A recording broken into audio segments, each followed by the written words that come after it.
Hello, welcome to the sideboard here at the StarCityGames.com Open Series in Worcester. I am Nick Miller alongside Mike Sammartino. How you doing, sir? Good, good. How are you? Good. We've got a nice green-white Constellation shell here, and this is a deck that when latest spoilers have come out, everyone's like, this is the deck to be. This is the deck you want to be doing. And you've got a nice brew here. The deck is a lot of fun. I have some issues with tragic arrogance, obviously, but if you play around it, there's some cards that are you can do pretty well. So. Right. Like the big talk of the tournament and standard has been decks with Hangerback Walker and all those types of builds, and this deck seems like a great place to be if you want to be fighting that type of deck. Oh, absolutely. Hangerback Walker, that card doesn't bother me. Yeah. Basically, we're just going to exile Silk Wrap, Banishing Light. They can spend all the time they want playing that card. That one doesn't bother me at all. Yeah, a couple standards ago or a couple sets ago, we've seen this Constellation thing, but it was more black-based with stuff like Doomwake Giant and all of that. You've gone strict green-white here, and it's very streamlined. That's what I like about this deck. Mm-hmm. It's very simple. You don't have a lot of splashy cards, a bunch of 4s and 3s, and you know what you're doing. You're playing Herald of the Pantheon, Courser of Crucifix, Eidolon of Blossoms, and then just a bunch of enchantments. Yep. Basically, I started off with the Black Splash for Doomwake Giant, and it just wasn't as consistent. So I switched over to green-white and have been having much more success with it. But the main deck Rams are a little, they're good when you have a field mono red. I mean, right. So far today, they're pretty much the first things to come out. But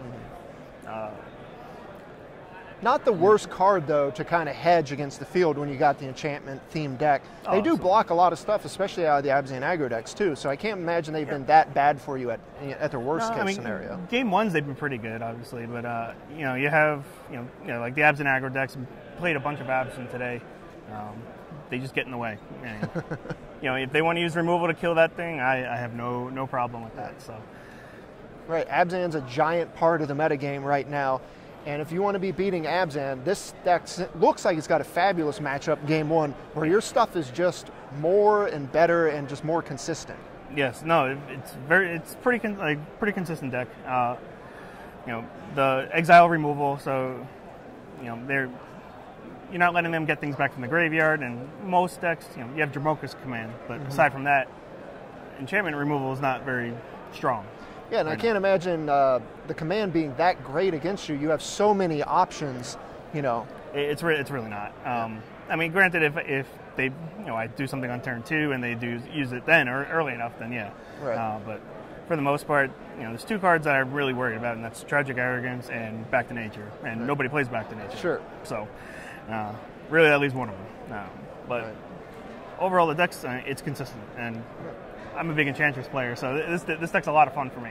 Right, we got to see the engine going on camera against Eric Smith, where you got to get the Herald, and you had Eidolon going. Yep. Then you're just getting to play these cheap removal spells, Banishing Light, Silk Wrap for 1 and 2 mana. You're just out tempoing the opponent, and then you just get to refuel with Crucifix Insight, not Profit, Crucifix Insight. I did play Prophet of Crucifix once, but that was many tournaments ago. There's a lot of Crucifixes and Prophets and things running around in these decks and Heralds, but this card just allows you to refuel so much. When you hit 2 and 3 enchantments off it, not a lot of decks can keep up with that card advantage combined with the Eidolon. Yeah.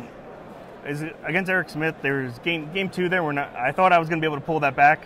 It was really close. The 3rd Tragic Arrogance, so couldn't come back from the 3rd one. 2 all right, but 3 is just a little too much. I definitely was able to survive for the first 2, but the 3rd one kind of put it over the edge. Of course, we have the kind of the all-stars of this archetype. The reason you want to be playing something like this: Starfield of Nyx, the new sweet run from Origins, and of course Sigil of the Empty Throne, getting to use those 4/4 angel tokens from Ali and Eldrazi. They are absolutely fantastic. I like the art on those, but Sigil, it's one of the win conditions. I mean, Starfield is one of those cards, though, you have to be very careful when you play it. It's more of, I'm going to play this and win this turn. That's basically what it's been for me. So you kind of have to be calculated on how you deploy your threats, because I noticed you had to sequence a lot of things around discard spells, a lot of different removal spells to get the most value out of it. In Starfield, do you get to use the upkeep ability much, or is it more just kind of play to win? Occasionally. It's more play to win.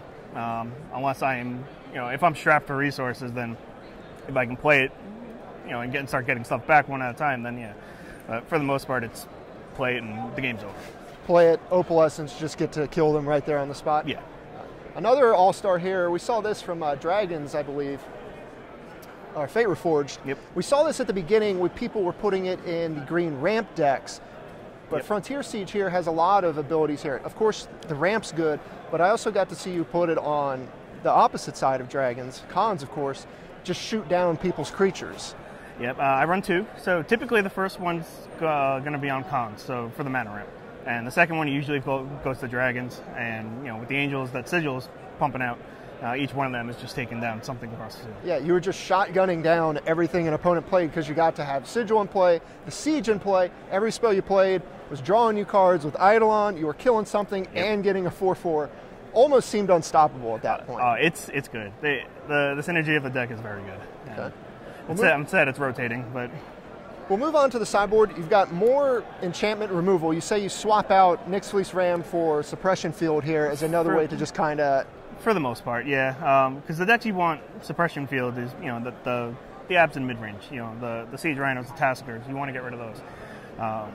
And in those decks, Nyx Fleece Ram is just, it's not there. So usually swap those out 4 for 4. Okay. My favorite card in the sideboard, you got a bunch of Boon Satyrs. This card was great in green-white aggro back in the day.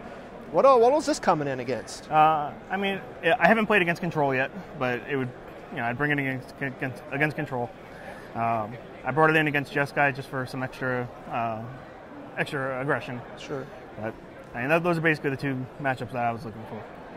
You're doing a tricky bestowing on creatures, getting in for more damage, or saving from removal spells? A little both, depends what the board state is. So. Okay.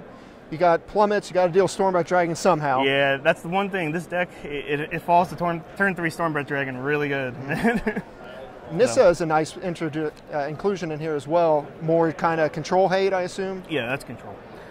Just a little something extra, that it makes them deal with it. Otherwise, that card will take over their game real quick. Okay.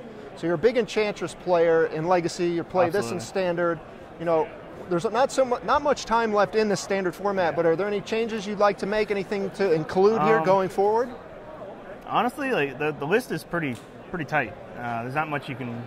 You could take the Rams out of the main, I suppose. But for the most part, I like the list. All right. Well, you're 6-2 through 8 rounds so far. You got one more round. Hopefully, you make it into day 2 at X2. The deck looks great. Thanks for joining me here in the sideboard. Stay tuned to StarCityGames.com all weekend long for the action here in Worcester.